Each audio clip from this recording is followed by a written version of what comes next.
වචනවලට පණ තියනවද? ඔව් පණ තියෙනවා. සමහර වචන නිසා අපි හුස්ම ගන්නවා.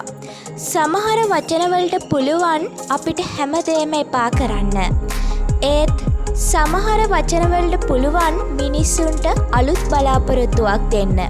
වචන කියන්නේත් හරි අපූරු දෙයක්, මායාකාරී දෙයක්. ඇත්තටම වචනවලට පණ තියේද කියලා කෙනෙක් ඇහුවොත් මට නම් හිතෙන්නේ ඔව් කියලා. සමහර විට වචනවලට පුළුවන් මියදුණු ජීවිතයකට අලුත් පණක් වෙන්න.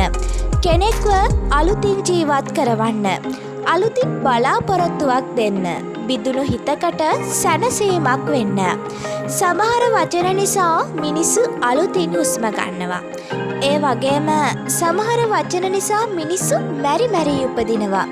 ඉතින් මේ කෙටි ජීවිත ගමනේදී තවත් හිතක් නිවන සනසන වචනයක් මිසක තවත් හිතක් තලන රිදවන වචනයක් නොකීමට තරම් සුන්දර කාරුණික මිනිසෙකු වන්න.